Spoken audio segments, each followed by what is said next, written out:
now arriving. Please stand clear. Attention, all passengers. Due to the recent invasion, all trains may be swarming with armed mercenaries. We apologize for this inconvenience.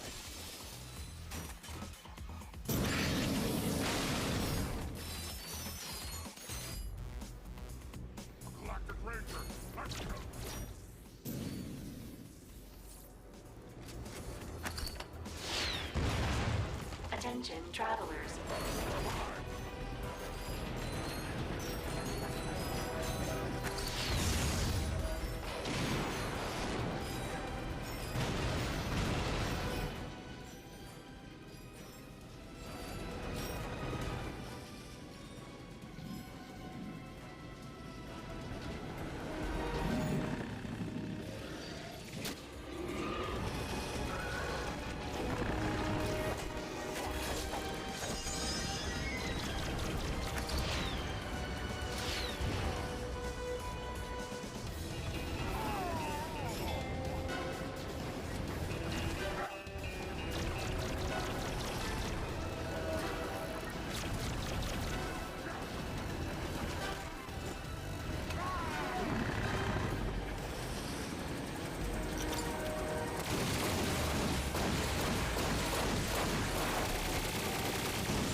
So cool.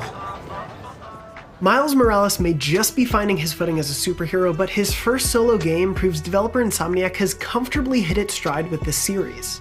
Marvel's Spider-Man Miles Morales is a worthy starring debut for Miles, telling as engaging a story as the original game, while simultaneously improving upon pretty much every gripe I had with it. This may be a smaller package overall, but every facet of it feels more essential. And while it's available on PlayStation 4, it's best experienced as a gorgeous introduction to the promise of the PlayStation 5. All of the improved frame rates, lighting, and particle effects enhance the city just enough to make this former New Yorker achingly miss the city I once called home. Hello, tiny spiders.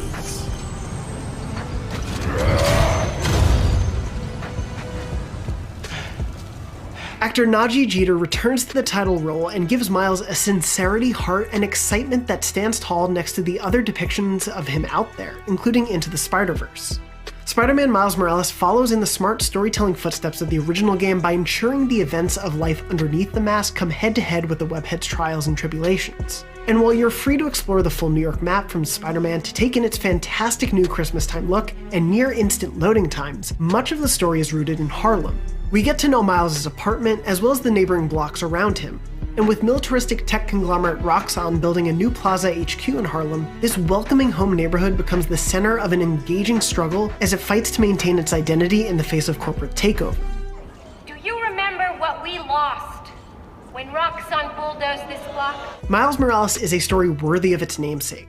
An exploration of the responsibility that comes with being a hero and the ways a hero's personal relationships can complicate those noble ambitions. More than anything, Miles just wants to do right by Peter, his family, his friends, and his new home. I won't spoil where any of the story takes Miles and his supporting cast, but it's a stirring and gripping Spidey tale that left me with goosebumps in its final moments. The anticipation of where the series goes next is a thrill in and of itself.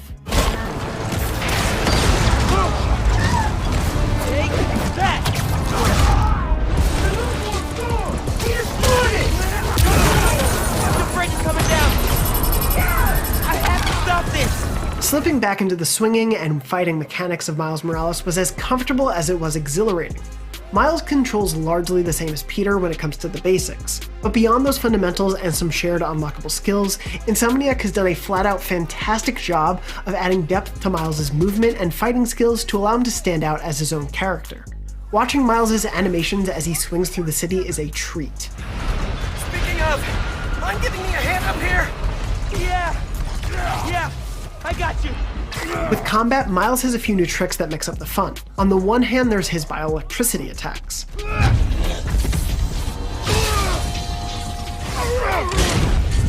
Mixing them in not only saved me in the midst of some packed battles, but they also added so much stylish flair and variety to how I approached brawls. Playing on PS5, I love how they bring about one of the more fun uses of the DualSense controller, like the way the crinkle of electricity is simulated with haptic feedback. And Venom-infused takedown animations are beautiful. Seriously, check this out.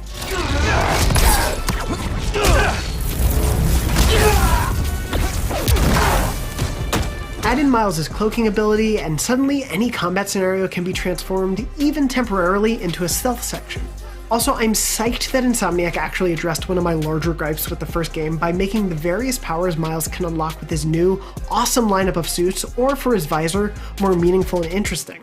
I found myself switching them up quite often depending on the situation. Not every power-up has gotten the same love in my playthrough, but I kept wanting to test them out and try them in new scenarios. Another big improvement is that side missions and environmental objectives are actually consistently fun and rewarding. I loved Marvel's Spider-Man, but the way it was padded out with required crime battle quotas and Ubisoft-like radio towers made the hunt for upgrade tokens and to 100% it somewhat monotonous. However, the few bright spots among those missions seem to have served as the blueprint for Miles' side missions. There are still some crimes to stop, sure, but they're not as much of a focus. Instead, neighborly missions are impressively varied. Again, because Miles Morales is a smaller package overall, there's not a ton of these, but I'll happily take this more selective set of one-off missions rather than repeating the same task 30 times, especially alongside the plentiful collectibles. The way they offer some backstory for Miles is a nice touch, and they often include some light but entertaining environmental puzzles.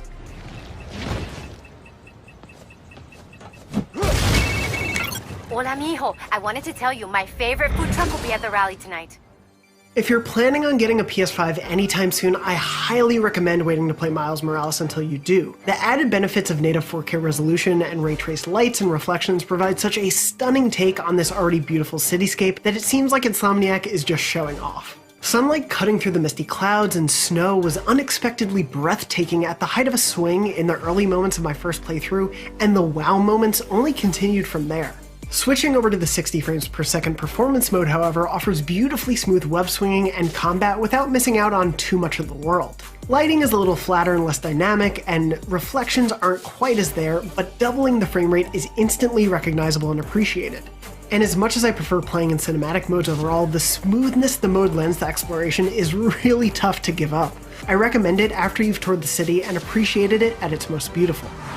Going down, kid!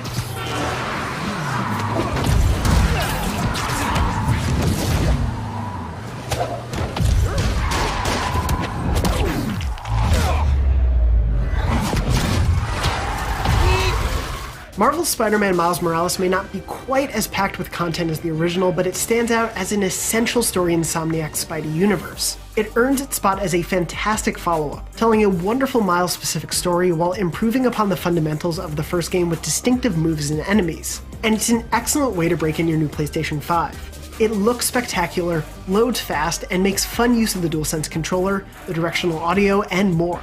But regardless of which generation you play it on, it's a worthy follow-up to one of the best superhero games ever made.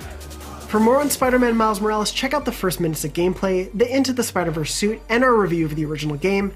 And for everything else Spider-Man, you're already in the right place, IGN.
Spider-Man Miles Morales isn't just a port of the PS4 version.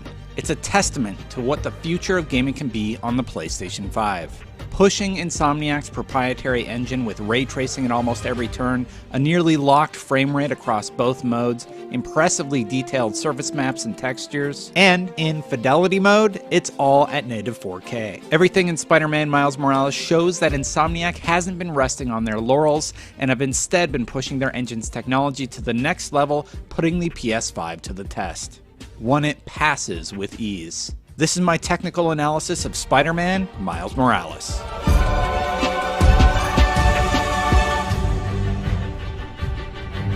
It's been impressive seeing what the first games can do on these new consoles, and one of the newer pieces of technology that's getting a lot of buzz, and rightfully so, is ray tracing. And in Spider-Man Miles Morales, it is everywhere. It's on buildings, in puddles, on cars, and it's even turned on when you enter photo mode on the PS5. This is crazy tech. There is no escaping it on this next-gen console, and it's truly stunning. It does so much to make New York appear that much more breathtaking. The technology they used in the past was largely screen space reflections, and it works well for the PS4 Pro, standard PS4, and even the performance mode. But when you start looking at the PS5 fidelity mode side by side with even the PS5's performance mode, you get an idea of what you're missing out on with it turned off. It does a tremendous job of making each scene pop. As a person who's always preferred a higher frame rate, this is one game where you might find yourself truly torn. I've placed the fidelity mode side by side with the 60 FPS performance mode here and slowed it all down to 20% speed to show the difference. There's a true fluidity that you simply lose out on when zipping across New York City on fidelity mode. Selfishly, I want it all, but at the end of the day, this isn't a game where you need the frame rate to enjoy it. You should definitely give it a try for web slinging, but it drops the visuals like ray tracing while still keeping much of the impressive lighting improvements only available on the PlayStation 5. From my measurements, performance mode is doing a great job keeping close to native 4K with dimensions around 1728p, and I found a few higher, so you're not losing much resolution for the frame rate. But ray tracing, when you're on the ground or in an internal area, it just pops right out and wows you. Here's what Insomniac's core technology director Mike Fitzgerald had to say about their 60 FPS performance mode and the choice it gives players. So we have a temporal solution that we've used for a number of years. And yeah, it's a frame-to-frame temporal method, and we use lots of information about where things are on the screen, how fast they're moving. And that lets us upscale very nicely to 4K.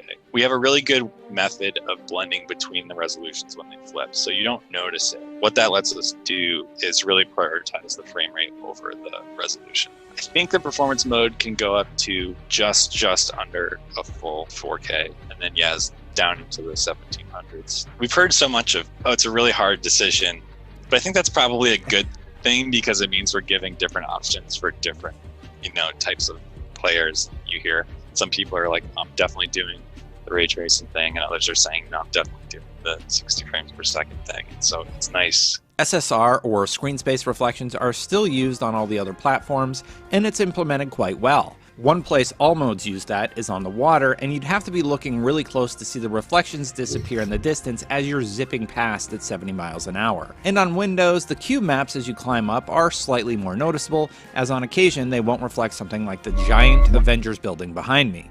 But again, you don't notice any of this unless you're making an analysis video like I am, so the SSR does a ton to make up for what you're missing out on at higher frame rates, or on older consoles. Speaking of frame rates, that same 33 millisecond and double frame issue crops up again, and it's present on all versions of Spider-Man, even the PS5 version at native 4K, and on performance mode.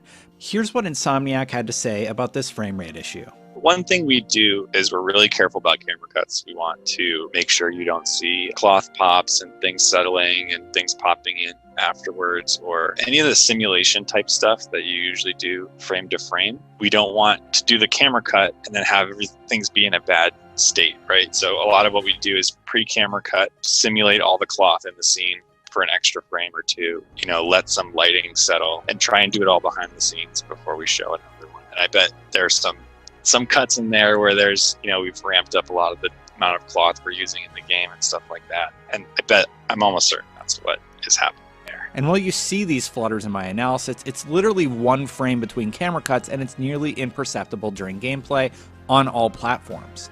The thing that surprised me even more is that from the base PS4 up through the PS5, they've achieved an almost locked 30 frames per second when you're web slinging in the open world, and if you choose to play at 60 FPS on the PS5, it's going to be locked at 60, and it's going to stay there. But if one platform struggled to stay there, it was the base PS4. The color range seems to be quite reduced, and while web slinging through the open world, you only saw minor drops that you don't notice as you play, but they're there, so I'm calling them out. Regardless, no matter what platform you would play on, it seems that Insomniac has pushed every pixel they can to give you the best experience your hardware can offer, and that deserves kudos. If you're playing on the PS5, native 4K at 30 frames per second is simply stunning. Here's what Insomniac had to say about developing for the PS4 versus the PlayStation 5.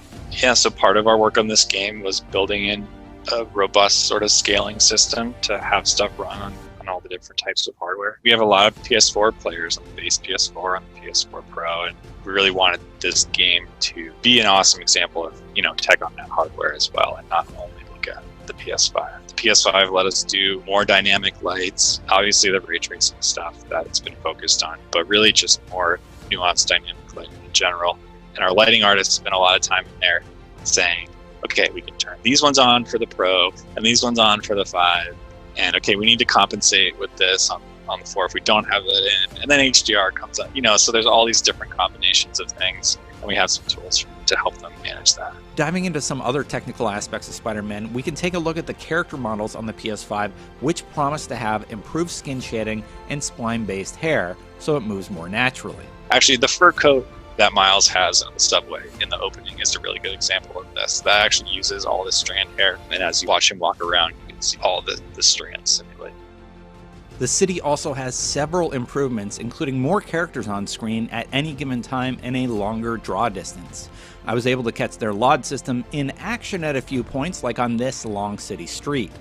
Their system is quite genius, actually, as they revealed what's going on the PS4 version. The further away you get from the camera, the lower the level of detail gets for everything. If you happen to be walking along the ground and you squint, you'll notice it, like with these buildings in the distance that transform to a higher level of detail as you get closer. In addition, another genius tactic is how they delay loading the higher resolution items and things that aren't needed as you swing through the city. It's all delayed in the pipeline as you're swinging, but when you land, it all starts loading in, as outlined during their GDC talk. But as a normal player, you don't notice any of this happening, and that's by design. It's kind of the magic of what Insomniac does. The added motion blur, chromatic aberration, and film grain all works together to make the game look more like a film.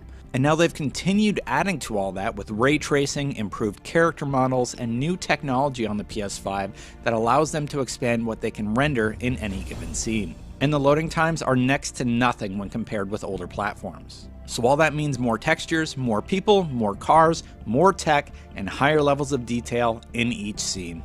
I will say this though, no matter what platform you play on, even the base PS4, the game runs quite well, but the PS5 fidelity option should not be missed, especially if you want to see everything an engine like this can do for an open world game. The frame rate option is also impressive. Insomniac nailed everything here. Spider-Man Miles Morales sets an impressive standard for open world games on the PlayStation 5, and all the other platforms.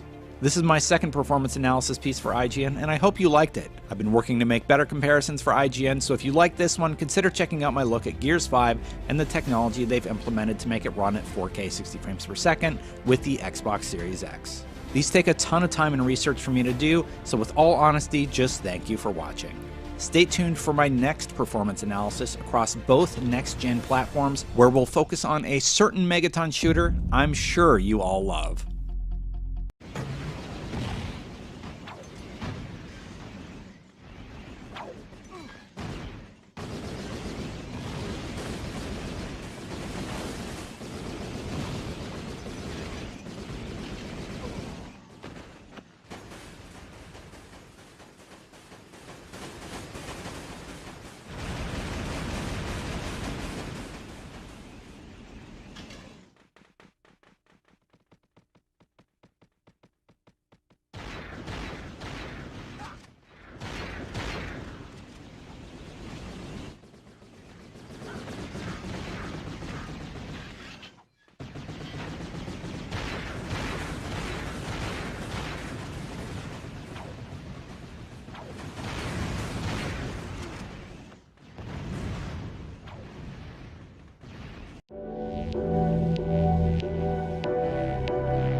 After a generation of figuratively towering above its rivals with the monstrously successful PlayStation 4, one thing is certain: Sony's new generation contender will also loom large over its peers. Literally, this thing is massive. However, what the PlayStation 5 lacks in subtlety, it more than makes up for in potential, thanks in part to its amazingly fast SSD, but mostly to its truly remarkable new controller, the DualSense. While a good deal of what folks are going to be able to squeeze out of 2020's salvo of shiny new hardware may be bottlenecked to some degree by the screen that they own, the PS5's unique DualSense democratizes a next-gen gaming experience for all, delivering an amazing new level of haptic feedback that really needs to be felt to be believed.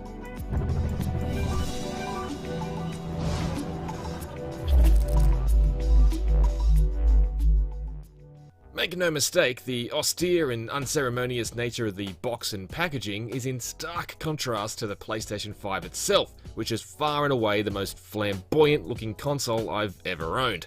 Rather than a single shell, the PS5 appears to be made up of 4 separate pieces, a glossy black case sandwiched between a pair of warped matte white plastic plates with a detachable stand.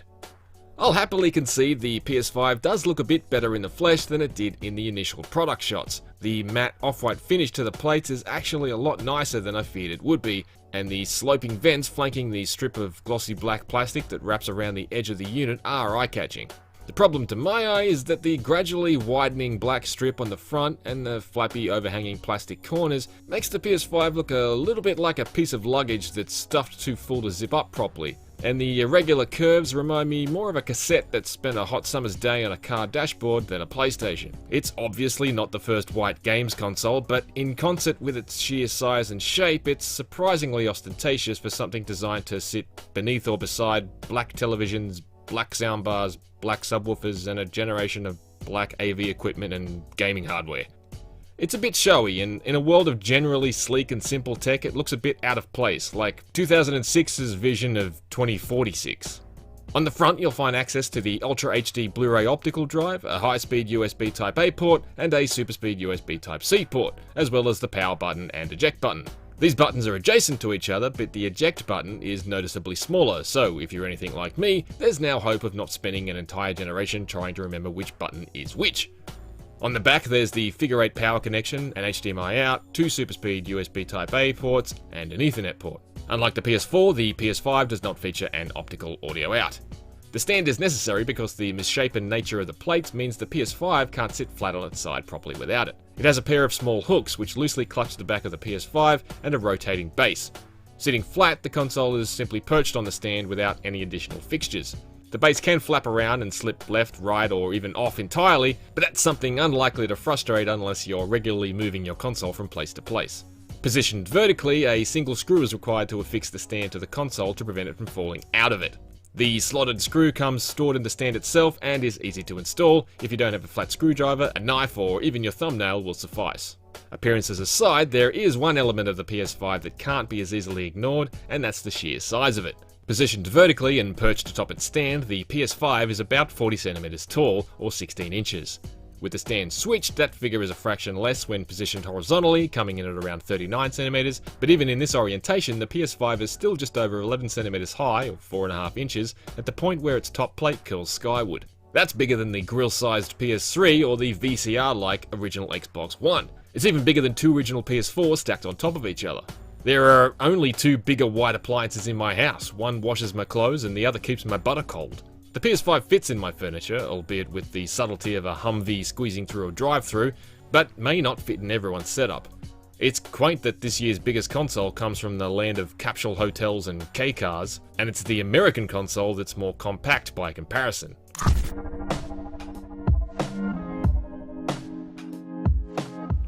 Initial setup is extremely simple. For PS4 users, the slim PS5 manual describes the ability to connect your PS4 console and PS5 to the same network to transfer saved data, downloaded content, and user information, though it doesn't outline the process. For me, the much quicker alternative was plugging in the USB hard drive I've been using as extended storage for my PS4 for several years. It's a cinch, and the PS5 can access your existing digital PS4 games from it instantly. For long-time PlayStation users, the PS5 makes it very easy to browse your whole digital library and sort between PS5 and PS4 games. Oddly enough, there's a search field for PS3 games too, though it comes up empty. The PS5 UI doesn't feel wildly removed from its roots on the PS4, particularly as you get deeper into the menus, but it's definitely different and significantly more elegant in a number of ways. Now, a single tap of the PlayStation button in the center of the controller will bring up what Sony has called the Control Center, which is a little like a taskbar on a Windows PC. Checking things like current downloads and what friends of yours are online on PS4 requires a bunch of shuffling back and forth, up and down, and left and right through menu icons. The PS5's Control Center places all that info at our fingertips after one button press. The other key point of difference are dubbed cards, which are also presented on screen when you hit the PlayStation button. Some of these are just fluff, like links to newly published articles about games you're following on PlayStation and recent screenshots, though the activity cards seem to have the potential to be a little more useful. There's slightly frivolous information about how much longer it's estimated you'll need to complete a certain level or task, but there's also the promise of the ability to immediately view pre-made game hints without having to reach for your phone. For example, it was revealed earlier this week, the PS5 remake of Demon's Souls will feature over 180 help videos that players can opt to watch if they get stuck. The ultimate value of the PS5's activity cards is hard to gauge at the genesis of the PS5 though. Hopefully, developers will embrace them as useful ways to communicate with players while in game and not turn them into lists of additional chores.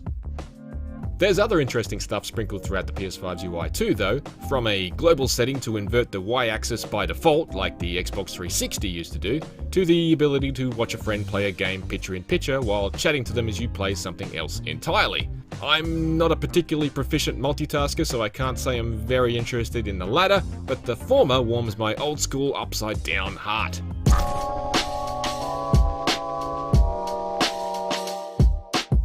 One of this generation's most important upgrades is the switch from traditional hard drives to solid-state storage drives, dramatically improving loading times across the board and potentially enabling games to load in new objects effectively on the fly.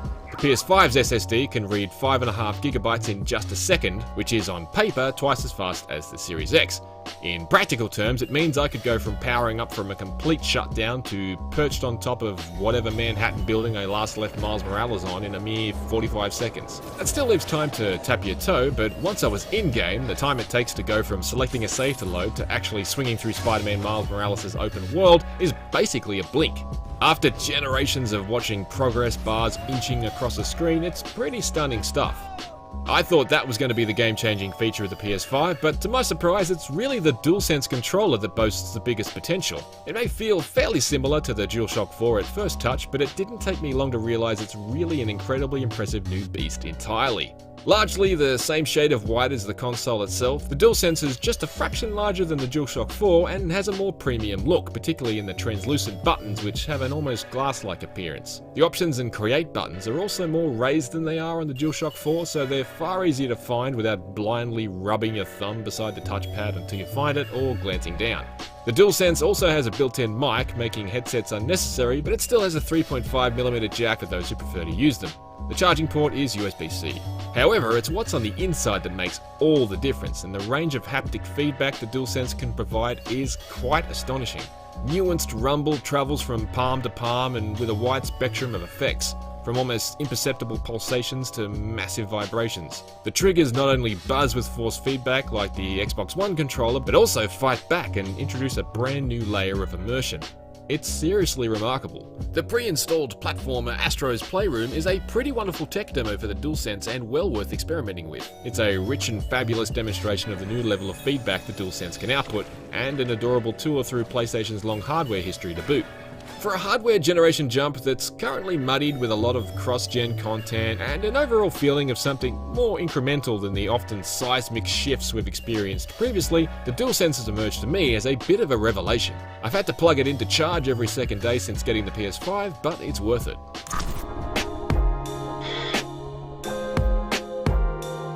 In the power stakes, there's been a role reversal this generation, with Microsoft's new Xbox Series X arriving with reportedly 20% more grunt than the PS5. That said, it's a bit of a meaningless figure until we can properly examine how the Series X and PS5 cope with the same third-party games head-to-head. Regardless of the apparent power disparity, however, doubling the frame rate to 120Hz will also be on the cards with certain games, should your 4K TV support it, but personally, I suspect I'm going to get a lot more mileage out of the better resolution and lighting effects that players who opt for increased frames may be forced to sacrifice. Spider-Man Miles Morales, for instance, has the option to switch between a 30 frames per second fidelity mode with the maximum amount of visual flourishes and a 60 frames per second performance mode without things like ray tracing and other advanced lighting effects and temporal techniques providing a 4K picture from a lower resolution base. Fidelity mode was easily my preference, as without the slick lighting and real-time reflections, it was a bit of an anticlimax.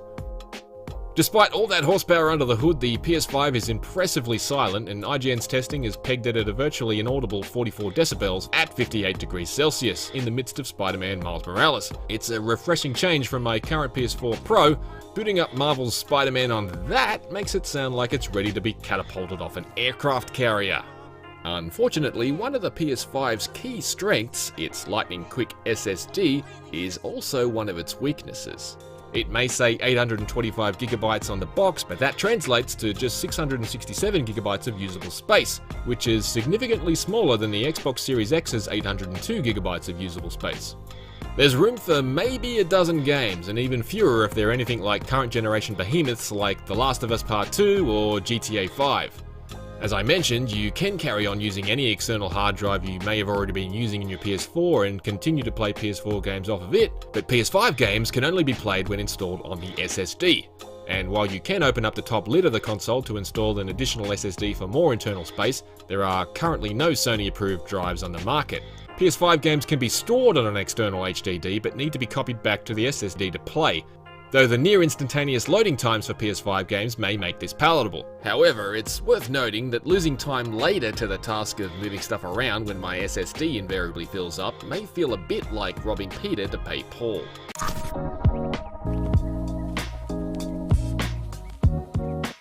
With a launch lineup dominated by games that are also available on PS4, and on the back of a generation already punctuated with incrementally more powerful hardware revisions like the PS4 Pro, the PS5 doesn't quite land as a knockout punch yet, but it's definitely got the power and speed to be a real contender, although the jury's out on the stamina of that tiny 667GB SSD. However, while the PS5's well-considered UI and blisteringly quick loading times for PS5 games make it a pleasure to use, it's the DualSense controller that's proven to be the surprise haymaker I never saw coming. It truly leaves other controllers feeling primitive in comparison.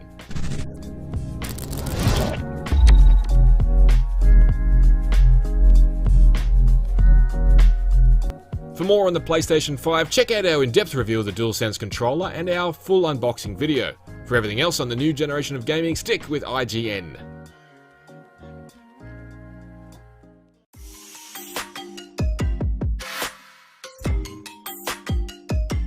The DualSense makes the most of the opportunities that a new console generation provides. The successor to the DualShock 4 has a stark new look and a redesigned shape that's easier on the hands, which makes it a fundamentally better, more interesting controller. It also has some next-gen swagger. Beautifully implemented next-gen haptics and adaptive trigger resistance create opportunities for more immersive experiences through tactile feedback. Both a careful evolution and a big innovative leap forward, the DualSense sets a strong new standard for console controllers.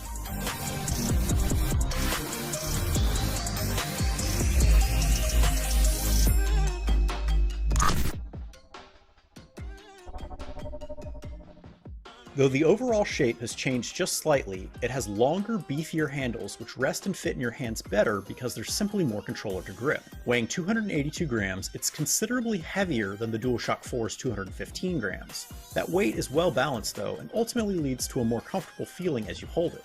Aesthetically, the DualSense feels like a dramatic shift from the DualShock 4. Its smooth curves and two-tone color scheme feel like a paradigm shift after 3 generations of discrete, single-color Sony gamepads. And there's an incredible attention to detail, from the way the side panels flare up just a little bit on either side of the touchpad, to the textured grip on the back panel, which is actually made using tiny, almost indistinguishable versions of the PlayStation face button shapes. The layout of the DualSense comes over intact, more or less, from the DualShock 4, but there are some interesting new changes to some of the buttons, as well as new features that enhance gameplay in exciting ways. The buttons and D-pad push back faster than their predecessors and have a little bit more travel, both of which make them feel less squishy and provide a better sense of feedback. While I wouldn't call them clicky, there is a clear sound and feeling when you fully press the face buttons or the D-pad. In the center column, the Share button has been replaced with a Create button, which pulls up a system-level menu that lets you choose between taking screenshots, recording a clip of what just happened, or starting a new recording. The DualShock 4 touchpad returns, but it's now matte white with an RGB light bar around the rim. Below that, the speaker returns alongside a logo-shaped PS button. Below the PS button, you have the new built-in microphone. The mic looks like a tiny dot on the outside, but is capable of picking up anything and everything directly around it. In at least one game, it also technically adds extra control options. In Astro's Playroom, you're asked to blow into the mic to advance at certain points. But if you find the idea of having a hot mic in your hands unnerving, there is a thin, clear mic mute button just below the PS logo. If you swing around back, the biggest, most exciting changes deal with the triggers. L2 and R2 are longer with a deeper pull, which I imagine help maximize the impact of DualSense's two most substantial new features, precision haptic feedback and the so-called adaptive triggers, which create resistance in them to simulate tension or otherwise provide physical feedback. Though the haptics are present throughout the controller, the most interesting, precise feedback comes through the triggers. The two features, working in tandem, make the triggers the centerpiece of the DualSense. They aren't just critical inputs, but the primary conduits through which you feel what a game is trying to tell you. Also on the back, the DualShock 4's light bar has been removed, and the micro USB charging port has been replaced with a USB-C port. Battery life is still a low point on DualSense. In my personal testing, I found the controller lasts around 10 to 13 hours, which is long enough that you don't need to charge it every day, but short enough that you'll frequently find yourself running low on power. Finally, at the bottom of the gamepad, you have a 3.5mm audio jack for a wired headset, and copper pickups which allow it to connect to Sony's charging cradle.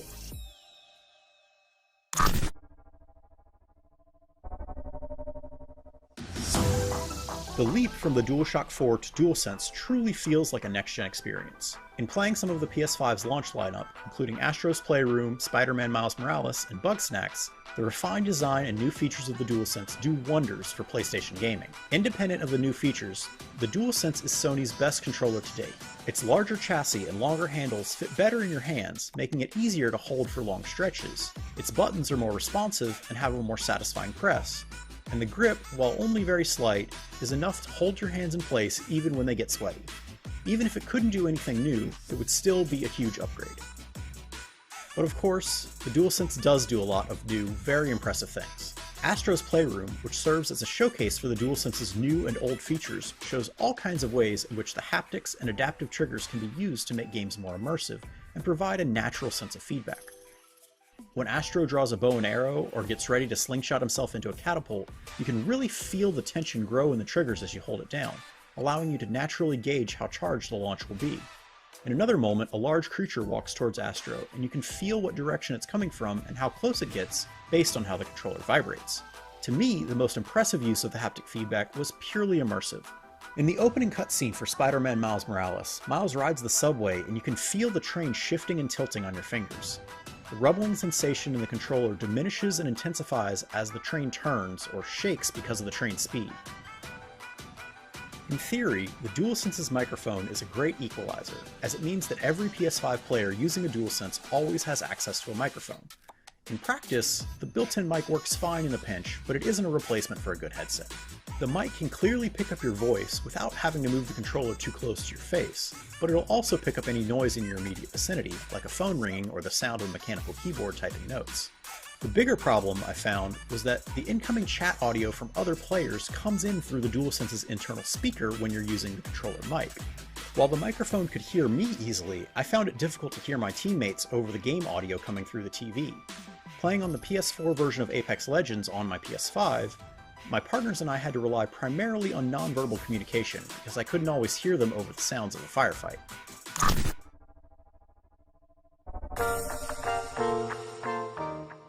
With the DualSense, Sony has both made a more comfortable gamepad for traditional gameplay and introduced some very exciting new features.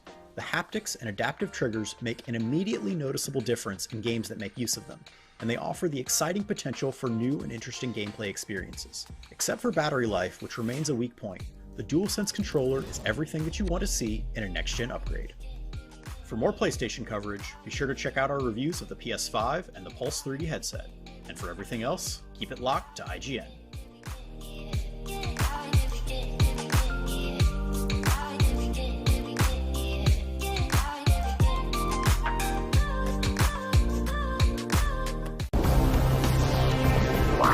Woo, man, smell that. What a dump.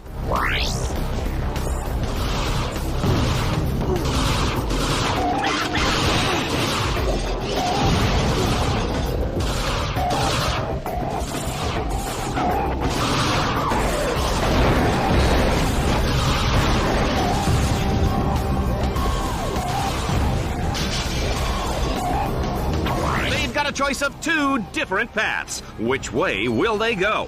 Incoming!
I never got a chance to, so I'm actually really excited. I waited all day to do this, and oh, it is another box.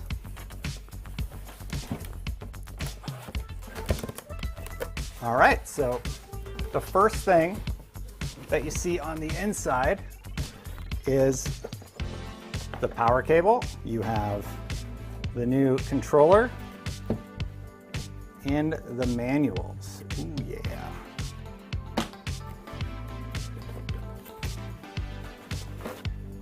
There is the PlayStation 5 stand. Provided HDMI 2.1 cable. That will be important later. USB-C connector for the controller. And that is it for the top portion. Let's get to the good stuff. This is the main console, and it is heavy. I have been lugging around this box all day around my apartment. Oh God. You know what? Doing it that way makes me incredibly nervous. It's heavy, you guys. So I'm actually gonna kinda slide it out the side there. Oh. But this is the thing you came to see. This is the main console, everyone. It's got these big tube things on the side. Oh my, it's heavy. Like, I'm surprised at the heft of the console. And it's not just because I'm wearing these slippery anti-static gloves. Gotta take care of it. You don't want to get fingerprints all over it. Especially not when you're doing one of the world's first unboxings of the PlayStation 5. There it is. Wow. It is quite a lovely console. It actually looks a lot cooler than I thought. Let's get a profile shot. Boom. So there you go. Logo placement right here. Nice front design. You guys saw the front there. It feels like it's breathing in. It kind of reminds me of what the Xbox did, actually, with its sort of breathing in design. I like it more than I thought I would. I'm kind of digging it. And on the back, you got the USB ports in the front there. There's the power button and the reset button and the drive. And then you got your back ports back here. All of your inputs, you got power, HDMI, Ethernet, and then the 2 USB 3.0 ports. All right, everything is unboxed, but let's look at the peripherals. We have the power cable. We have the HDMI 2.1, which is needed for 4K 120. We have the USB-C connector. We have the 2 manuals. We have the DualSense controller, of course. Oh, that looks absolutely lovely. Look at that. Looks so nice. There's the connector on the bottom, on the back, underneath. Awesome. Now, I was actually sort of curious about the stand. Let's see how it actually looks when you pull it out of the bag and put it on the PlayStation 5. So you pop it out, Simple enough. There it is. So it's just got like a stand portion, obviously, and then there was the hidden compartment with the screw to attach it. It's a little tricky to get out, at least with these gloves, but there you go. Okay, so we have the guide open on how to use the dock. I showed you guys that the nut is there in the bottom. It does say make sure the hook is in the position, and then you want to remove the screw hole in the bottom here, which is very flush. I have a tiny screwdriver. There we go, pops right out of there. I'll save that for later. And I guess you would just put it on. So make sure the hook is towards the back. Obviously, there's just a groove there. It doesn't connect to anything. And then you just kind of line it up with the hole, and then you put the stand screw in there. Okay, and then we'll just screw it in. Feels pretty snug. So there we go. Now it's standing vertically, of course. Now let's see how you do it horizontally. So we put the screw in the storage compartment. It sits in there sort of strange. Make sure you look for the hole where it would go. If we wanted to put this on its side, basically you just put the stand on here and turn it, and you put it on its side just like that. As you can see, it's not really that wobbly. It would take a lot to hit it and knock it over in this stance, and obviously if you're standing it horizontally like I will, you're gonna be fine. Now, looking at the DualSense, it's not powered on or anything, but all the buttons feel good. You got the PlayStation button, you have a button here, you have the thumbsticks. It's actually powering on unintentionally. So it's got a charge right out of the box. That's awesome. Let's see the DualSense next to an Xbox One X controller also. As you can see, they are much closer in shape and size, especially when you compare it to a PS4 controller. I gotta be honest, I do really like the form factor and feel of the new PS5 controller. Okay, now let's look at the PlayStation 5 compared to every console I have in my house. A PS2, a PS3, a PS4 Standard, a PS4 Pro, the original Xbox, an Xbox 360, an original Xbox One, an Xbox One X, a Nintendo Switch, and a banana. So that was my unboxing of the PlayStation 5. I am incredibly excited to start playing this thing. What game are you guys going to play first on your PlayStation? Let me know in the comments below. And for more on all things gaming, keep it right here on IGN.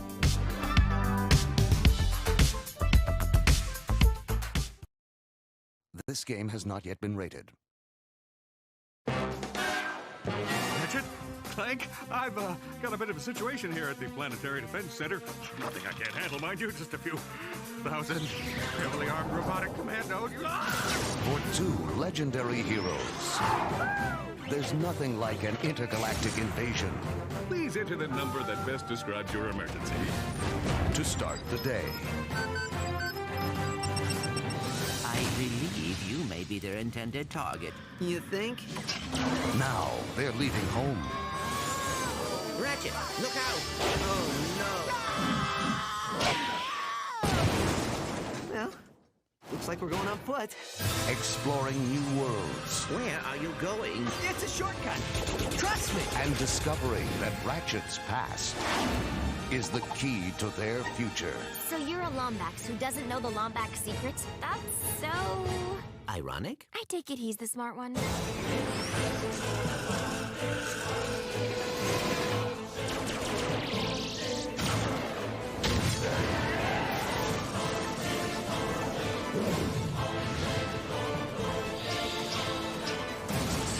This fall, Ratchet and Clank will face the biggest threat in the universe.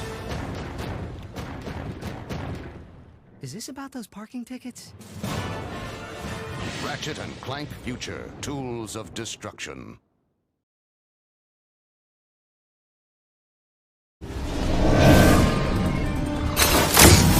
Did you see that? Like my ride, bro?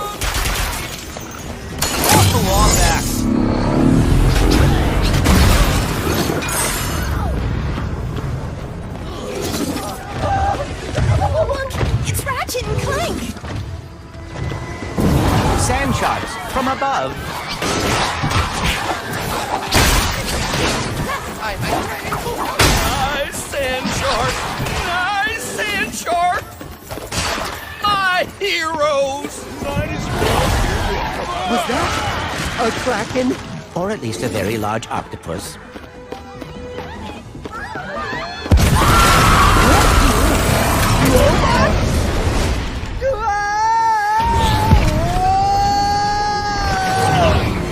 I will never get used to that. Hey, to break reality. Don't let him get to the boss! Did Dr. Nefarious really resurface after all these years just to try and take over the universe again? Yeah! I kinda wish he was doing a worse job! He must have more planned than planned. That's what I'm afraid of.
The elders once said, time is a living, breathing thing.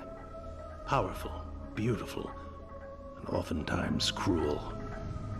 It can humble the strongest army, shake mountains to its will, and turn entire oceans to dust. But time itself is not free from jeopardy. There are those who seek to control it, corrupt it, change it to suit their dark will. And if that ever happens, the universe will need a true hero to stop it. Are you ready?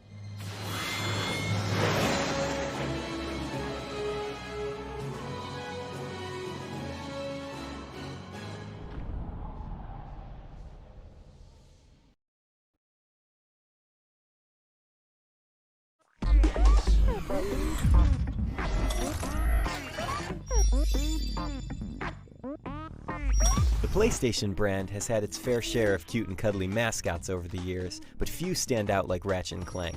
The furry Lombax and his robot companion have starred in consistently excellent adventures, and the bar has been set very high for these two heroes. Ratchet & Clank Future: A Crack in Time is the direct sequel to Quest for Booty, which is also the direct sequel to Tools of Destruction. Don't be scared off by this direct sequel business. The game gives players a nice recap of past events via a very funny interview with returning character Captain Quark. Like the games that came before it, A Crack in Time story is well executed. Ratchet is on a quest to find his missing friend who has fallen into the hands of Dr. Nefarious. The subsequent adventure is a fantastic mix of humor and drama that will keep you entertained. Say hello to... Not the hypersonic brainwave scrambler. The hypersonic brainwave scrambler! It should come as no surprise that this game is super polished. The visuals are great all around. Everything from the environments to the cutscenes to the animation is amazing. There are a lot of different planets and moons to explore, and the newly revamped spaceship sequences tie everything together nicely.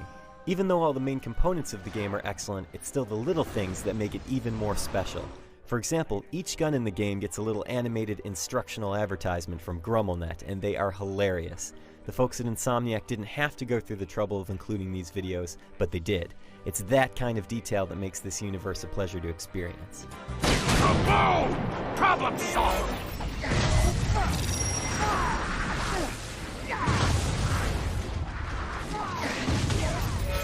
For the most part, the gameplay in Crack in Time is much like the old games. There's platforming, there's puzzle solving, and there's a whole lot of shooting. There's a great balance between all of these mechanics, so the game never gets boring. Also, the subpar spaceship segments from Tools of Destruction have been replaced with much more palatable, free-roaming space missions. Unique to this game is a surprising separation between Ratchet and Clank through most of the story. Because of this, you'll be mainly controlling Ratchet with a few puzzle-oriented Clank sections. Fortunately, Clank sections involve time-based gameplay that's extremely cool. For instance, if you throw a time bomb, everything in side will blast down dramatically. On top of that, there are sections where you'll have to record multiple versions of Clank performing different tasks to solve some very enticing puzzles. Of course, Ratchet is the real star of the show here, and the gunplay is awesome. There are some repeats with the weapons, but it's unavoidable at this point. The Ratchet series is known for its fantastic weaponry, and fantastic weaponry is what you're going to get. Some of the notable new tools include the Sonic Eruptor, which fires off massive shockwaves, and the Tesla Spikes, which can trap enemies in electrical fields. All of the weapons are fun to use in their own way, and of course, they can be leveled up like crazy. One special thing to note is that the Constructo line of weapons can be modded and tweaked, with new barrels, chambers, triggers, and paint jobs. In this way, you can completely change what a few of these guns do, and this sort of customization is a welcome addition. That's one of the special things about Crack in Time. You're always being rewarded for your accomplishments. You are constantly getting new things, be it weapons, upgrades for your spaceship, extra bolts, zony creatures, even rhino plans. It's very satisfying to get a constant stream of rewards as you play. I personally got started late with the Ratchet series a few games back, so I'm not tired of the formula yet. But for those who felt satisfied with Tools of Destruction, or maybe one of the earlier PS2 games, Crack in Time might just be more of the same. I know. So much for clean underwear. Crack in Time is an excellent game, and is, to me, one of the best Ratchet games ever made. Insomniac nailed it on all fronts. The humor, the visuals, the gameplay, it's all great. With that said, if you're sick of Ratchet games, this probably won't do much to excite you. It's still the same type of gameplay when you get down to it. However, if you're dying to know what happens next to the dynamic duo, then pick this game up with no hesitation. For the full written review, head over to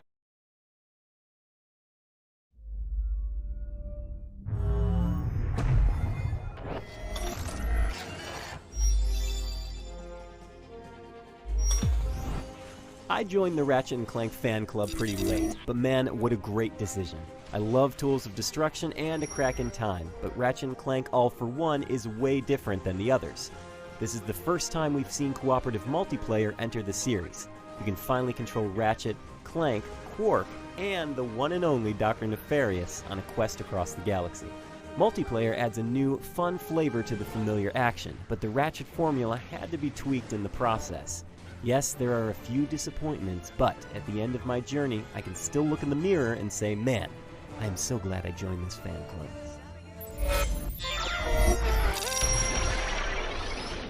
The Dark Star Fission Tether is perfect for electrifying enemies on the battlefield. All for One continues the story of A Crack in Time. Ratchet and Clank want a retirement from all the heroics, but when Dr. Nefarious shows up, things take an unlikely turn. An even greater enemy rears its metallic head, and old enemies become new friends. This plot didn't quite click with me in the same way that Clank's origin story did in A Crack in Time, but you're still in for a real treat. If you're jumping from A Crack in Time into All for One, heed my warning. This isn't as pretty as the previous Ratchet games on the PS3. It's an understandable dip in quality, considering the 4-player co-op both locally and online. Fortunately, the colorful characters and worlds the series prides itself in return. In fact, I'd go so far as to say the characters of this universe steal the show. Amazing stuff. He just destroyed Rusty Pete's Healthy Hamburger Shack. Its vegan wheatgrass and tree bark burger was a favorite of hipsters everywhere. It's all about the multiplayer here, folks. Take all the platforming, puzzle solving, and shooting you know and love from Ratchet and add 3 buddies. Actually, be careful if you do. 4-player co-op gets a little banana cakes. Just watch this footage. My God. The ideal here is 2-player. It feels great and the chaos of battle only gets slightly bonkers. But I gotta tip my hat to the folks at Insomniac.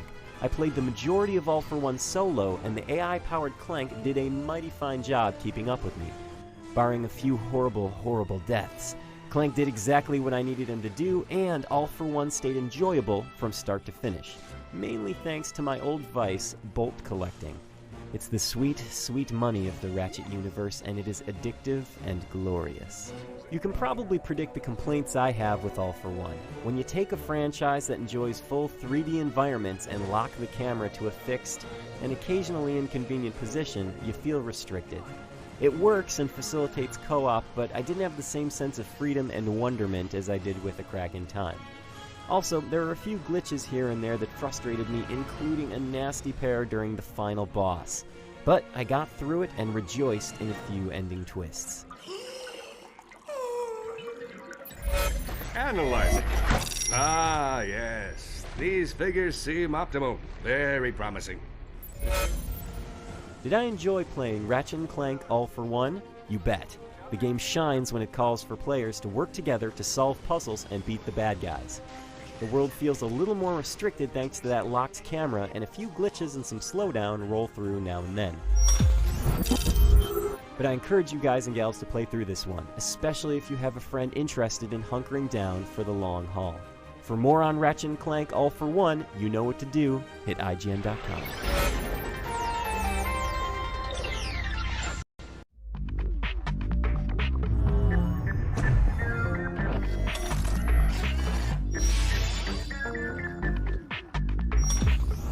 If you own a PlayStation 2, chances are hearing this sound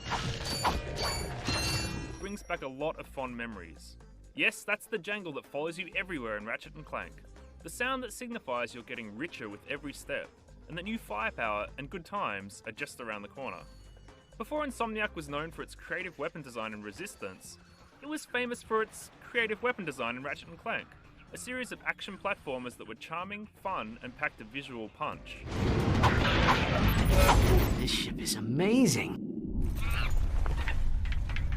Welcome aboard the Phoenix, gentlemen. Whoa. Fast forward to 2012, and the three main PS2 titles, Ratchet & Clank 2 Locked and Loaded, and the cheeky Ratchet & Clank Up Your Arsenal, are back, running in 1080p and at 60 frames per second. They look glorious, sharp as a tack and bursting with colour. Of course, they look great first time around too, but the cartoony visual style has lent itself well to being remastered. Check out Ratchet & Clank 3 running on PS2 versus PS3. This is the most visually accomplished of the titles in this collection, yet the leap in resolution and texture clarity makes an enormous difference. It's obviously not going to look as detailed or lush as the future titles, but there's something hugely appealing about this more Spartan look nonetheless. It wouldn't be an HD remake without 3D support either, although turning 3D on means a drop in resolution to 720p and a drop in frame rate to 30 frames per second. I personally don't feel the trade-off is worth it. Buttery, responsive action is kind of the point.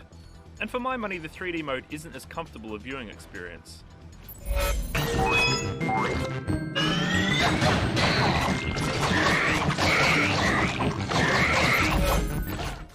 Unlike that other iconic PS2 series, Jak and Daxter, which reinvented itself with every installment, the Ratchet & Clank games took the formula established by the first title and ran with it. All three games are, at their core, a compelling mix of light platforming, even lighter puzzle solving, and heavy combat, backed by an arsenal that just keeps growing. There are gadgets aplenty too, from staples like the swing shot and magna boots, to one-shots like the hydro displacer and tractor beam. As the series progresses, the controls grow more responsive, the weapons feel more potent, and ever more enemies are thrown at the player. The graphics steadily improve, as do the menus, new minigames and side missions are introduced, Clank gets more abilities, Quark goes from hero to zero to, monkey, and the characters and sense of humour get more and more assured. The gameplay balance really is bang on throughout. Each location you visit has multiple missions and objectives, making the world feel open and waiting to be explored, while unlocking new gadgets means previously inaccessible areas are yours for the taking. Oh, and that noise? That noise is the veritable heartbeat of each game, promising that the next insane weapon, the Rip You a New One missile launcher, the Sheepinator, the Rift Inducer, are within reach. After all, sometimes you just need to turn your enemies into sheep, or suck them into black holes. As a trilogy, it's the jump between the first game and the second that's most marked. The controls are way more responsive, the level of polish in the presentation leaps ahead. Oh no! And the weapons are just so much more visceral. Going from the glove bomb to the mini-nuke, the blaster to the lancer, it's like night and day. If Day can then be upgraded into an even more badass version, like Day 2, The Sun's Revenge. Oh, and the very low difficulty of the original also makes way for a little more challenge in the follow-up, setting the scene for the larger scale battles in the final title. Soon, all robots will bask in the liberty and equality of my benevolent, iron-fisted rule. Each game in this collection has its own distinct charm. Even the first title, which feels a little primitive, is well worth revisiting, and Insomniac clearly hit its stride with Locked and Loaded and Up Your Arsenal. Explosive combat, solid platforming, and endearing characters, what's not to like? For more on Ratchet & Clank, point your sheepinator at IGN.com.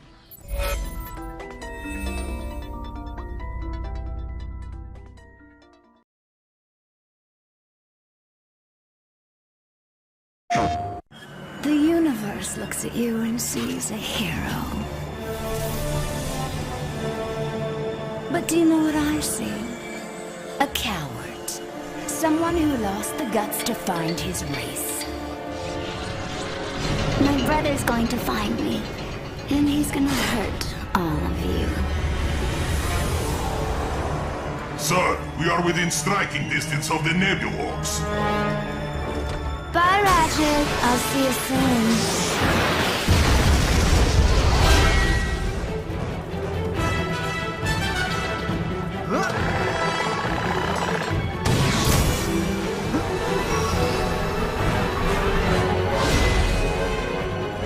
Loaded space witch. What's happening?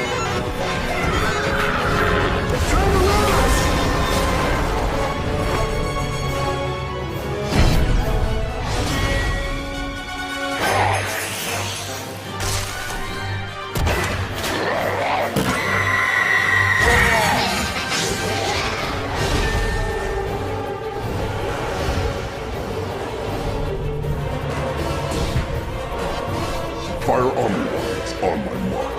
3, 2, 1. Mark.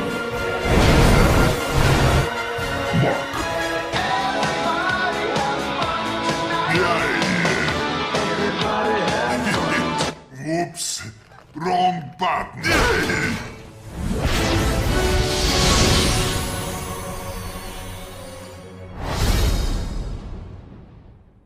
PlayStation.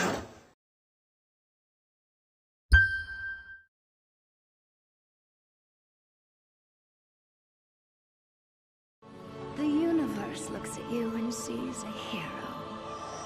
But do you know what I see? A coward. Nexus sees the Ratchet & Clank series back doing what it does best. This is a rollicking action platformer packing everything I expect as a fan. Guns, guns, and more guns, fun platforming across vibrant worlds, and a charming sense of humour. You know, you laughed the first time I did that. Oh, and crates. Can't forget about crates. Ah, great. Who put these here? Hey, what exactly are you looking for? Nexus's tale centers around these two, Vendra and Nefton. Vendra's just escaped from prison and is hell-bent on creating a rift between dimensions. Why? So her childhood friend, or fiend more accurately, can cross over. That's this guy. So yeah, not a smart idea, but it sets up the story, which moves at a brisk pace, with plenty of humour as well as heart. Along the way, you'll battle a whole new species of enemy and venture to a haunted cityscape, arid rocky ruins, a sprawling swampland, and back to the gleaming skyscrapers of Meridian City. The rest of Nexus whips along too. It's designed to be short and sweet, a taut epilogue to the future series on PS3. It'll probably take you around 6 hours to see all its sights and sounds first time through, and you'll gain access to new weapons, perks, and gadgets at a steady rate, which means there's always a new toy to play with. Nexus has a pretty strong weapons cache. The return of everyone's favourite homicidal killbot Zircon is a really nice touch, as before long you'll have his whole family dispensing justice and droll quips in equal measure. Fusion bombs are also a familiar inclusion, but again, by the end every bomb you toss unleashes a barrage of smaller bombs, creating chaos on an impressive scale. And then there's all these bad boys. Every weapon can be leveled up through use, and there's a full upgrade grid to activate with Raritanium too. Mind you, it's mostly a point-and-shoot affair. Enemies like the Nethers will teleport to change positions, but you don't have to be particularly tactical in your weapon selection, even against the bosses. As far as gadgets are concerned, the jetpack is hands down the highlight, bringing greater verticality to levels and allowing Insomniac to open a couple of the areas right up. It would have been cool to see the jetpack integrated into every mission instead of just a couple, but it's a nice inclusion that brings a new perspective to the gameplay. Also, death from above. In addition to the jetpack, you'll leap from platform to platform in 0G, create grav streams to cross chasms, and manipulate gravity in Clank's mini-missions. These new inclusions help give Nexus its own identity, as does the more moody world and enemy design. The spookier tone is a nice break from tradition, but comes apart in the final setting, Meridian City. Returning here is a nice touch thematically, but in comparison to the worlds that came before, its gameplay and visual design is a little sterile and uninteresting. It's a small stumble, however, and once you beat Meridian City's final boss, you'll unlock challenge mode and get the chance to experience the adventure all over again. Comical combat, inventive platforming, and offbeat characters? Yep, it's Ratchet & Clank alright. Nexus is a brief but thoroughly enjoyable adventure full of fun characters, gadgets, and ever-escalating action, and it's a blast right up until a slightly weak ending. Even so, this is a fitting swan song for the future series on PS3. Before we leave, here's an extended look at Nexus's arena challenges, Destructapalooza!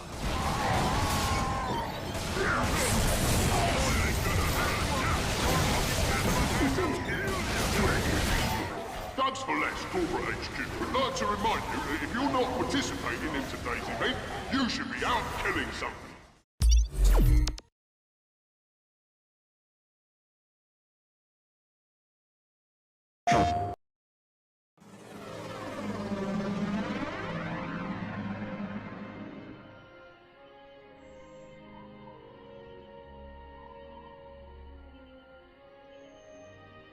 I'll never be a ranger.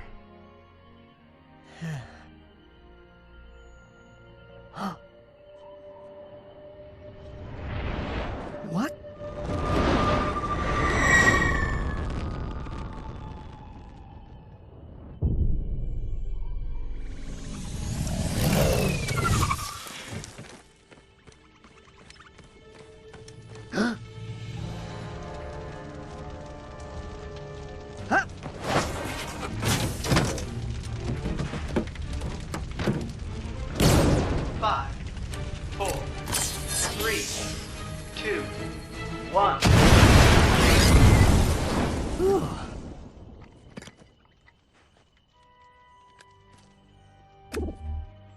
No vector shell damage.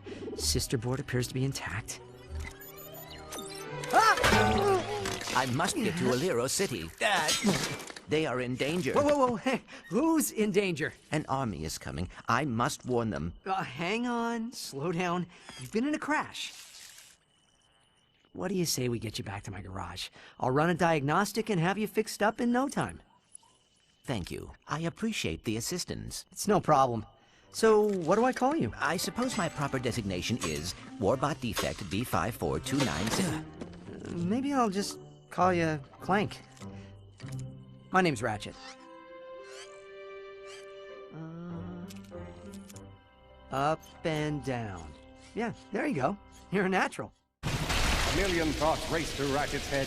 Could he repair this diminutive warbot? Would it be the key to the adventure he craved? Did he leave the proto-engine on in the garage? The answer to all these questions was yes. All right, hang on. I'll get us back to the garage.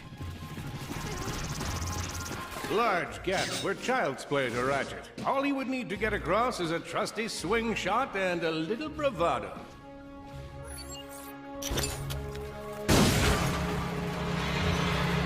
Impressive shooting. Nice work.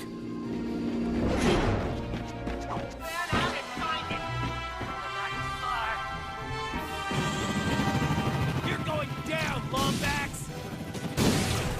Oh, Blarg. What are they doing here? I have information in my databanks that poses a threat to Chairman Dreg. He must have tracked my position to your planet, so he could get it back. An army of Blarg was now scouring the planet in search of Clank. The Blarg were a notoriously brutal race who just happened to have played a major role in the extinction of the Lombax race. Grim, listen to me. I want you to lock the garage doors and then head down into the shelter. I'll be there as soon as I can. Copy that, Ratchet. Hunt him down! Ratchet was in a bad way. Hurt, confused, and alone. He scoured the Kizzle Plateau for signs of nanotech. I think that's all of them.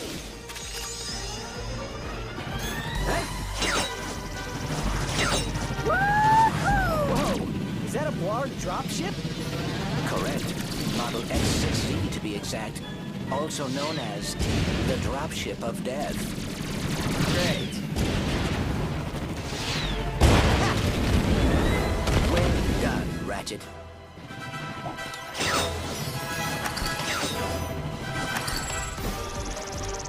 All the jobs Red could have given us. We gotta look for some defects.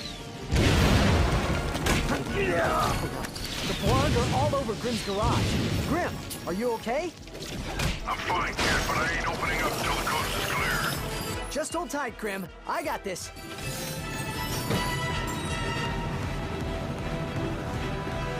I see it! I've got you on holovid. There are more enemies moving in. Incoming dropship detected.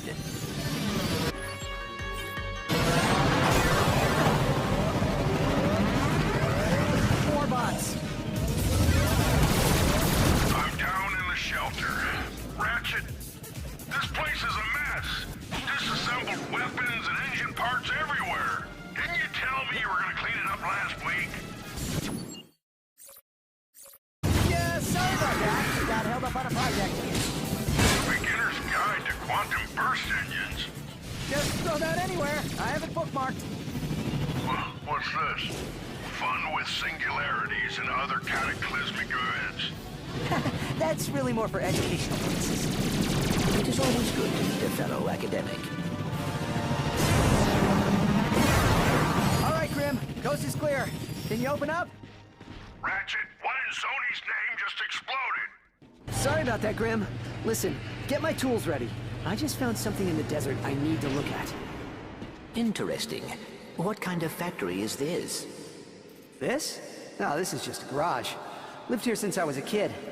Come on, let's get you fixed up. Once they were safe, Clank explained Drek's plan to attack the Hall of Heroes. With the Galactic Rangers out of the equation, Ratchet knew he had to help, even though neither he nor Clank had the upper body strength necessary for hero work.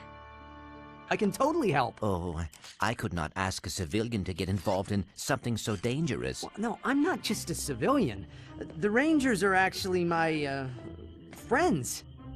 Why do you think I have so many pictures of them? But why are you not in any of them? Well, someone had to take the picture, right? I mean, come on. I even have a ship. It disassembles so it can infiltrate enemy strongholds. So what do you say? This is the story of a Lombax named Ratchet, and his robot friend Clank, and the muscular, irresistibly handsome hero who helped them save the galaxy. PlayStation.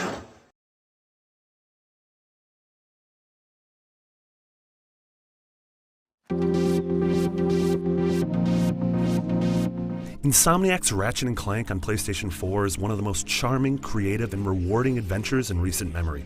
Tagging along with the peppy Lombax and his stoic robotic pal as they jet across the galaxy and blow up everything in sight is an absolutely gorgeous adventure, brimming with hilarious writing, beautiful worlds, and an awesome array of weapons.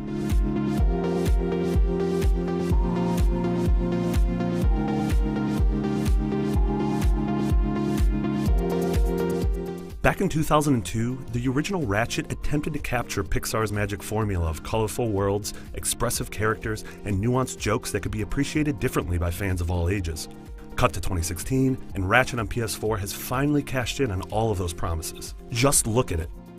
See what I mean? The lighting, the character models, and the vistas are among the most impressive I've ever seen in a game. Possibly most of all are the insane amount of effects that flood the screen during a particularly chaotic battle. Pieces of robots scatter across the environment, your weapons crack and boom like fireworks, and all of the money that falls out of your victims is magnetized towards Ratchet, creating a beautiful maelstrom of destruction. Alongside this is the energetic, well-written story that's rife with character and humor that works on multiple levels. The 15-hour campaign follows the same whimsical Star Wars-inspired storyline as the original game, but adds depth and characters while expanding the scope of the adventure. Insomniac has a superb penchant for wacky, satisfying weapons that is displayed in games like Resistance and Sunset Overdrive, and here it's just as pronounced as ever. Whether it's the pixelator that turns enemies into a pile of voxels, or the iconic Mr. Zircon, whom you can once again summon to blast away enemies while delivering a slew of cheesy 80s action cliches, it's a weapons lineup that's full of visual surprises and humor. Aside from their variety and originality, I absolutely love the upgrade system at play here. Weapons level up as you use them, which rewards your specific playstyle in a meaningful way. At the same time, I wanted to see how other weapons would similarly grow, which encouraged me to experiment with weapons I might normally pass on. Each gun also has a modifier grid that you can slowly flesh out, which gives you some active aids like increased width of a flamethrower, or passive ones like a higher chance of item drops. I found myself playing Ratchet for just one more hour, not only to make it to the next planet, but also because I became mildly addicted to growing and upgrading my arsenal. You're encouraged to do that by revisiting planets you've already cleared and using new abilities to access new areas, but this leads to a disappointing revelation. They're empty. Mobs of varied enemies and awesome cinematic action scenes are replaced by long stretches of nothing but a scant smattering of low-level cannon fodder.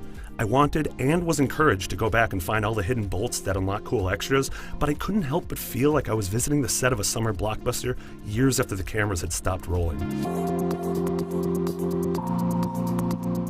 While blowing up anything and everything makes up the delightful core of Ratchet, the entire adventure is peppered with a generous variety of gameplay twists. Throughout your journey, you'll acquire boots that allow you to grind on rails, leading to some exhilarating sequences where you're twisting and turning up the spiral of a tower, hopping from line to line while batting mines away. Likewise, once you stumble across the jetpack, you're able to more freely explore the nooks and crannies of a world, which yields great awards as long as you can keep an eye on your fuel gauge.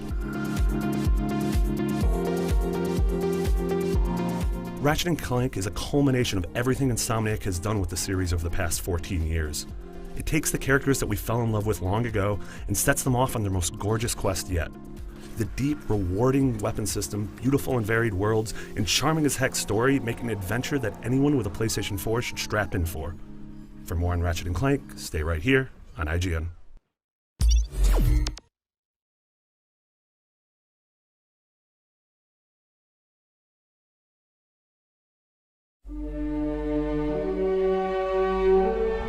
In a world. Commence deplanetization! In another world. Our galaxy is in a state of crisis. Captain Quark? The Galactic Rangers are looking for a new recruit. A man with a dream. Actually, I'm a Lombax. Fine, a Lombax with a dream. We want you! Yeah! If you have heart, Then you have what it takes. you don't have what it takes. Wait, Next! We'll discover a beautiful friendship. Maybe not beautiful, but definitely attractive. Like a 7. My name's Ratchet. I'll just call you Clank. Now, on the dark side of the universe. In 2 days' time, the Galactic Rangers will be destroyed? Stanley, are you texting? Mommy. Dialing mother. Hello? An unstoppable evil. My brilliant creation! Most of the time. Burn. We'll give them the chance An attack is coming. I must warn the Rangers. I can totally help. to be heroes. No legends. Wait, even better. Does anyone else feel like we should have shot something by now? Thank you. This April, Destroy them all. when a galactic force threatens the world, I'm going in. test your gear. That was awesome! Find your courage Meet the Sheepinator. Uh-oh. and kick Boom, baby! some asteroid. Cue montage!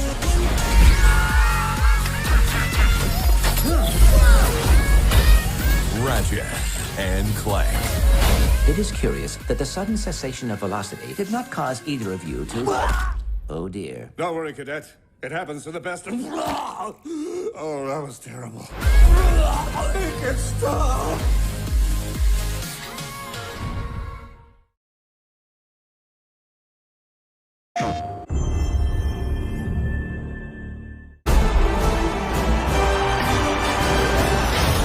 Ratchet and Clank!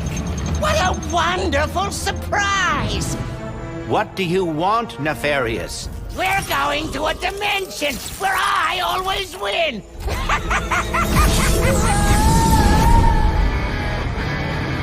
Clank? Where am I? A Lombax? Who are you? I'm Ribbit.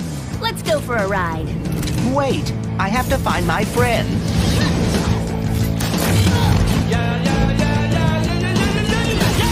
Emperor Nefarious, you have returned. Yes! Emperor! Clank. Huh? You're Nefarious. He looks a lot like mine. Evil like him, too. And that Lombax. I'm coming, Clank. If we do not get the Dimensionator now, we may lose every dimension. Oh my.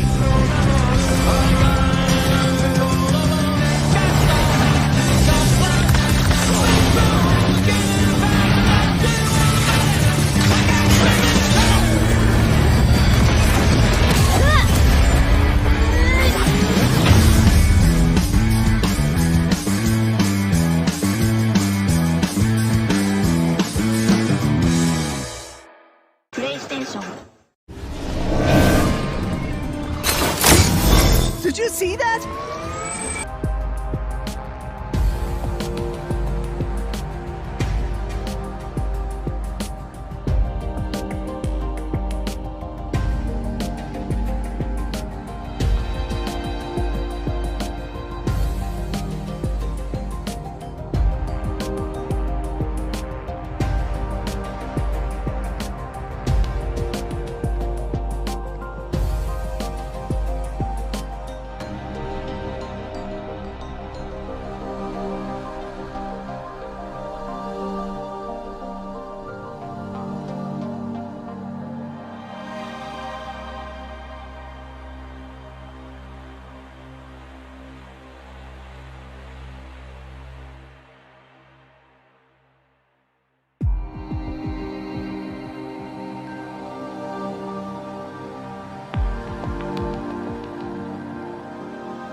Welcome to an all-new State of Play. We've got more than 15 minutes of new Ratchet & Clank Rift Apart PS5 gameplay coming right up. But first, let's check in on 2 other exciting games coming to PlayStation 4 and PlayStation 5 consoles this year.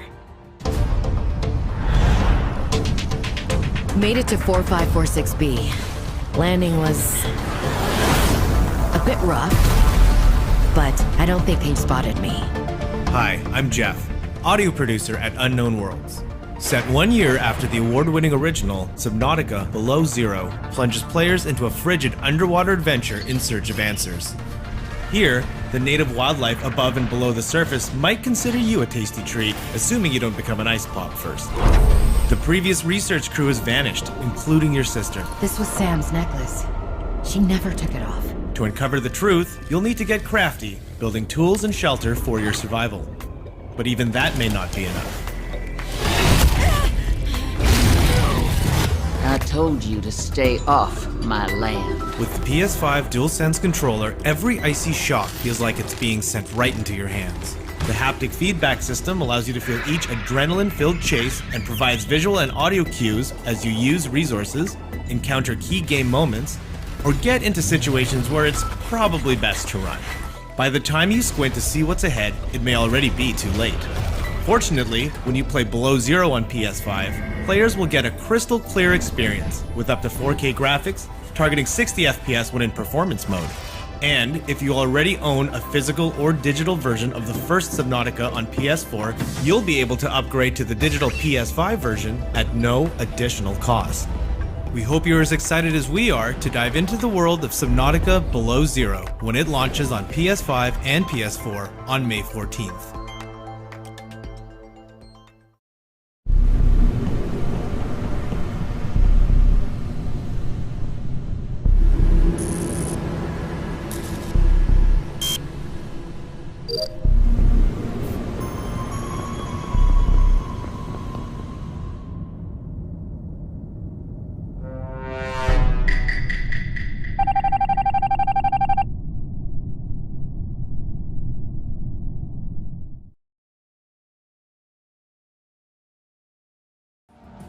We can't wait to dive deep into Subnautica Below Zero and make baseless accusations against our crewmates in Among Us later this year. Looks like Ratchet and the gang are ready for the spotlight. Next up, Insomniac Games will lead us on a tour of this June's PS5 action adventure.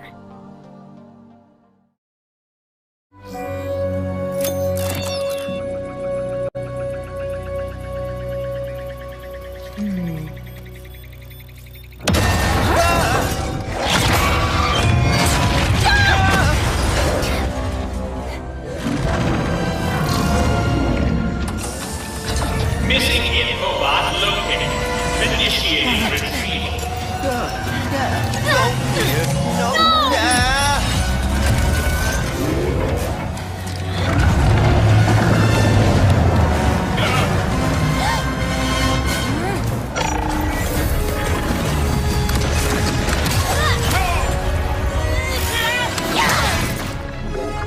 I'm Marcus Smith, creative director of Ratchet & Clank Rift Apart, a brand new full-length Ratchet & Clank adventure built from the ground up for the PlayStation 5 console.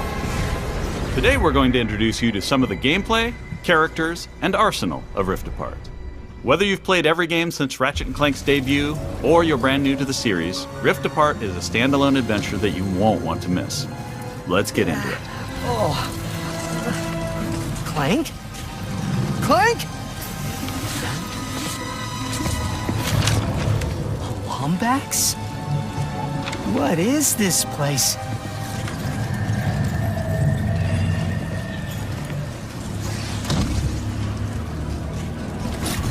Where are you, Clank? Maybe someone around here has seen him. Have any of you seen a little gray robot anywhere? Green eyes, red antenna, very charming.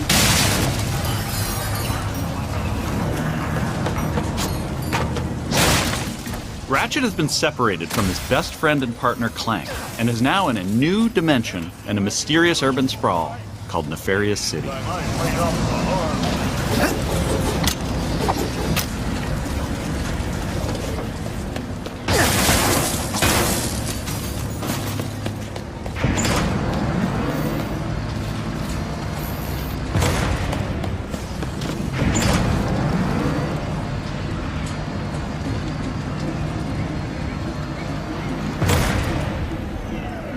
Please let there be good news behind here.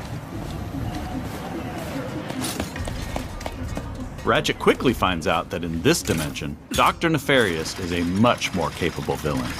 Welcome to the Nefarious City Bazaar. Please remember to thank our marvelous Emperor before, during, and after making your purchase. Emperor? Does that mean there are two Nefariouses now? Clank first, Nefarious later. Maybe he's in this bazaar. Thanks to the new hardware, the worlds in Rift Apart are more beautiful than ever. Cities are full of life with traffic and civilians milling about everywhere. Rift Apart is full of the unexpected. Characters in this new dimension are not always the same as they were in Ratchet and Clank's dimension. Ratchet comes across Miss Zircon, the weapon vendor in Rift Apart. Wait a second. You forgot your order? Well, come right in. Miss Zircon will sell you weapons, but you gotta be less conspicuous, or the resistance will not last. The Resistance? Oh, apologies, sugar. Miss Zircon is still new to all of this espionage. Release the hostage!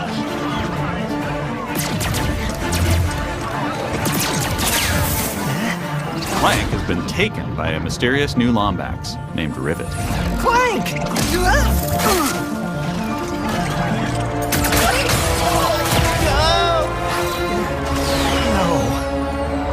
I need to go after that ship.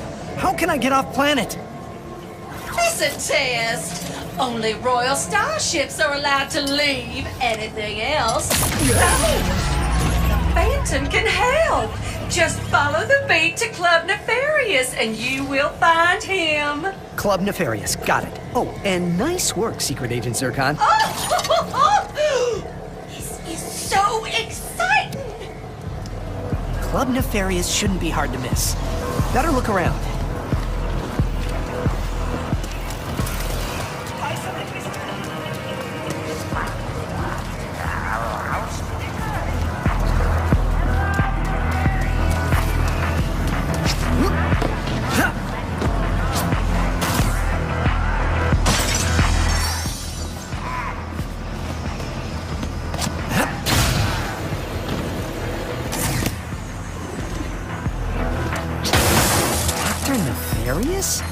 So that sounds like a club, all right.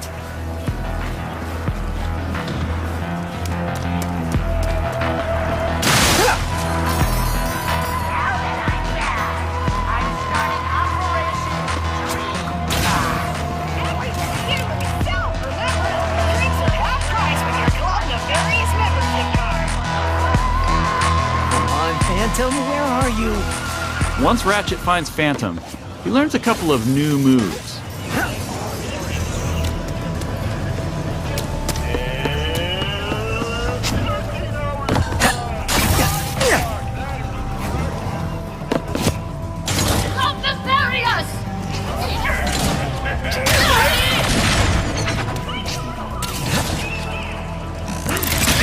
One of the focal points of gameplay in Rift Apart is increased mobility.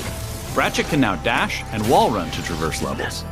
This focus on mobility allows players to chain moves together to create exhilarating combos. Raritanium in your pockets to upgrade your arsenal first. Now let's jump into combat.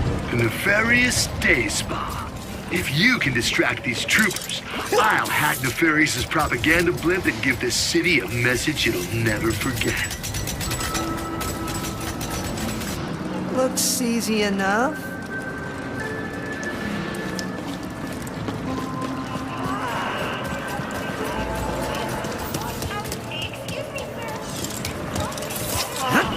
This isn't punishment, it's an opportunity. Dashing allows you to evade attacks or gain strategic advantages. Enemies can't hit what doesn't momentarily exist.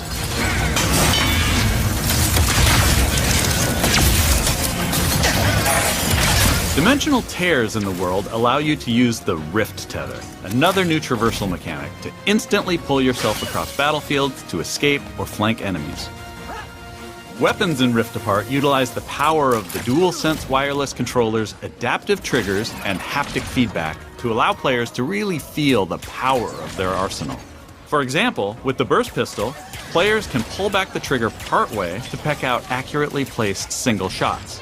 But pulling the trigger fully unleashes a rapid-fire spread that covers more area. In either case, players will feel each shot burst from the weapon and connect with enemies. With the Enforcer, players can pull the trigger down halfway to fire a single barrel, reducing time between reloads.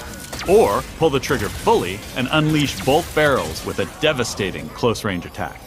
Thanks to the haptics, the player will feel the power of their shots through their hands.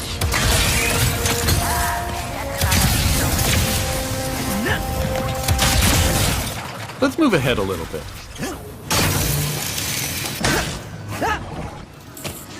As Ratchet attempts to follow Rivet and Clank, he encounters a nefarious juggernaut. Second line is against the law.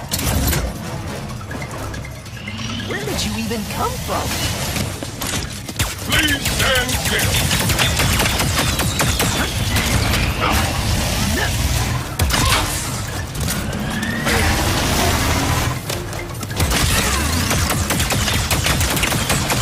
Wait for impact, Wombat. During this fight, more dimensional chaos ensues. Thanks to the power of the SSD, we can near-instantly teleport players to completely different locations. This isn't some small arena being loaded, but the entire level from a different planet.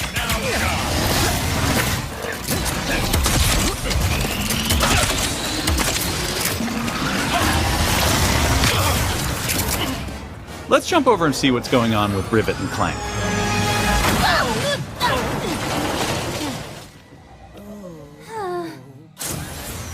As you may have guessed, Rivet is a brand new playable character in the series.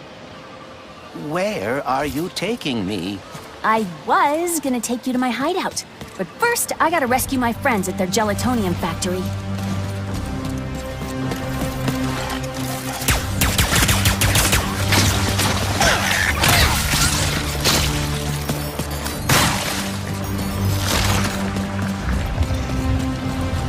Rift Apart includes several alternate dimension versions of classic planets from past games.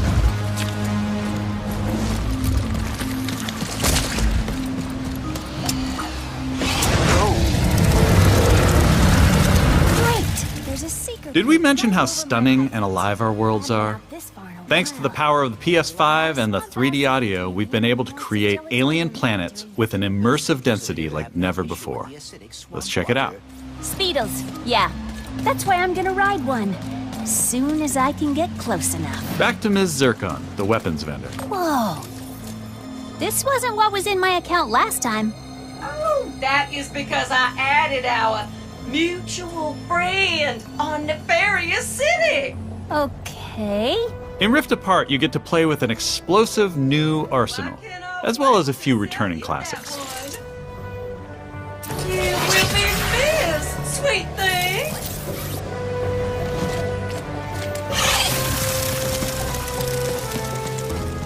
Here's another example of how we're using the DualSense.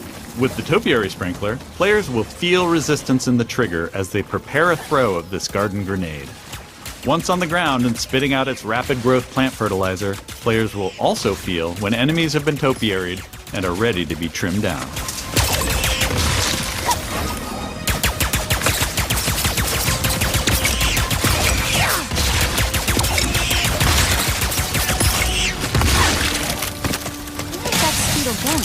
It appears some dimensional distortion is emanating from that cave.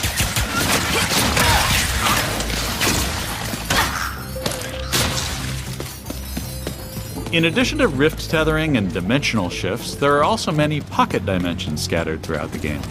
And the last Speedle runs into that rift thingy. Interesting. You must have a rift tether in your glove, too.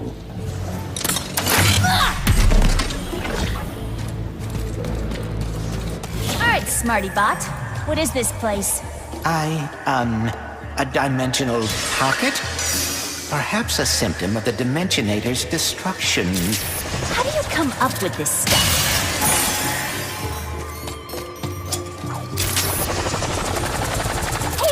Maynard, the Mortis helper bot. Must have wandered in through the rift somehow. There is the Speedle. No, don't hide! Ah! Hitting its nest might get its attention. Well, hello there. Gotcha! Oh, dear! Maybe Maynard can lead me to the woods.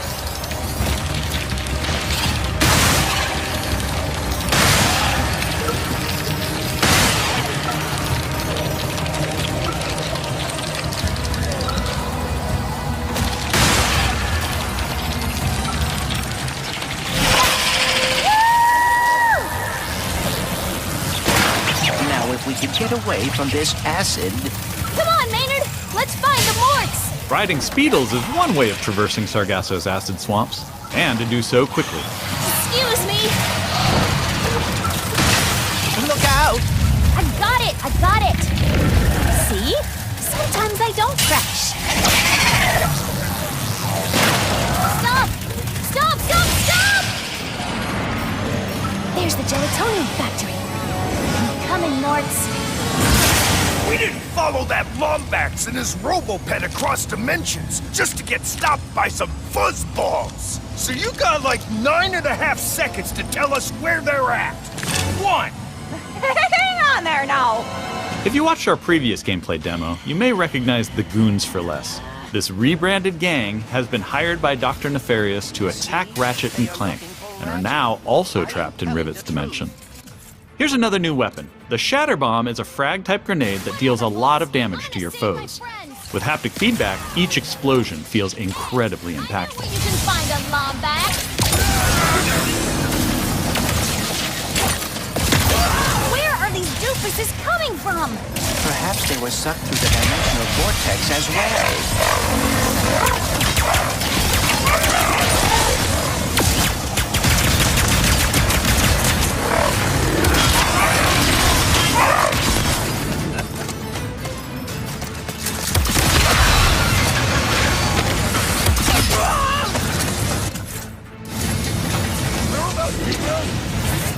Dimensions in my head is freaking hard!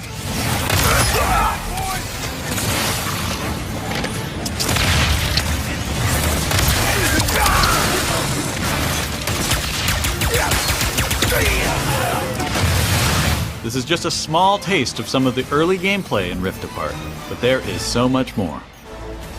We have open areas to explore. Dimensional Clank puzzles.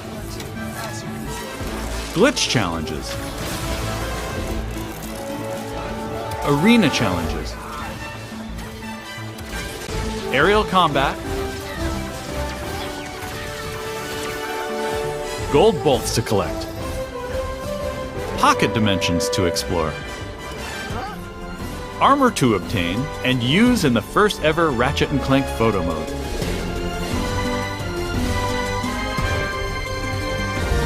And giving more people access to playing our games is always important to us. As such, Rift Apart will offer a slew of accessibility options. We'll reveal more about this soon. Experience Rift Apart's new planets, weapons, intense high-action combat, and near-instant load times, all with some of the best visuals we've ever created. How about that, huh?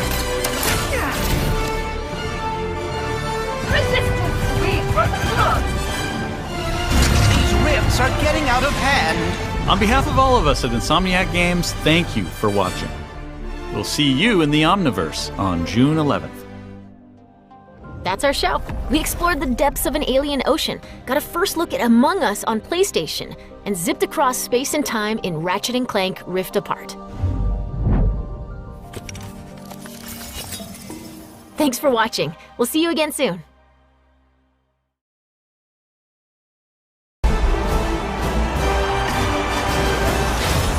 Ratchet and Clank! What a wonderful surprise! What do you want, Nefarious? We're going to a dimension where I always win!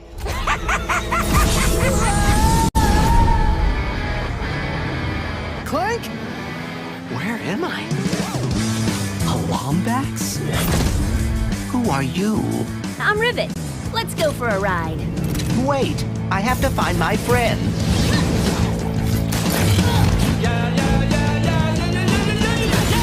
Emperor Nefarious, you have returned. Yes! Emperor! Clank, huh? You're Nefarious. He looks a lot like mine. Evil like him, too. And that Lombax. I'm coming, Clank. If we do not get the Dimensionator now, we may lose every dimension. Oh my.